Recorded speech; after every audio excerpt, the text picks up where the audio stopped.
Good morning everyone, সবাইকে জানাই জয়গুরু। আমি পূজা চলে এসেছি পূজা লাইফস্টাইলে আবার একটা নতুন ভিডিও নিয়ে তোমাদের সামনে।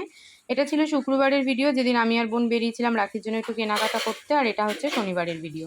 শনিবার দিন চলে এসেছি, দেখো রাখি পরানোর জন্য। গণেশ রাখি পরবে, তো আমরা তিনজনেই চলে এসেছি সায়নদের বাড়ি। সায়ন গণেশকে রাখি পরায়, তোমরা যারা আমার ভিডিও আগেও দেখেছো তারা তো জানোই। তো রাখি পরার জন্য এই যে বসে পড়েছে দাদা, আর বোন এখন রাখি পরাবে। তো এই রাখি উৎসবটা বেশ ভালোভাবেই কিন্তু কাটলো, সারাটা দিন বেশ ভালোই গেছে।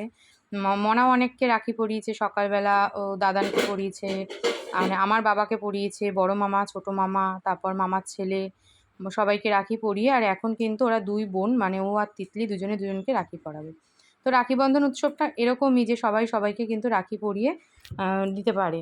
তো ওরাও মজা করে দুজন দুজনকে রাখি পরায়। এটা আজকে না, বেশ অনেক বছর ধরেই। তো কেমন লাগলো ভিডিওটা তোমরা অবশ্যই জানিও। আমরা তো দিনটা বেশ মজা করে কাটালাম, আর কিছু ছবিও তোমাদের সাথে শেয়ার করলাম, যেগুলো সকালবেলা মনা সবাইকে পরিয়েছিল রাখি। আমি যেহেতু মারবাড়ি ছিলাম না, এগুলো আর ভিডিও করে হয়ে ওঠেনি। আর গপু ভাইকেও কিন্তু মনা রাখি পরিয়ে দিয়েছিল। চলো আজকের মতো টাটা।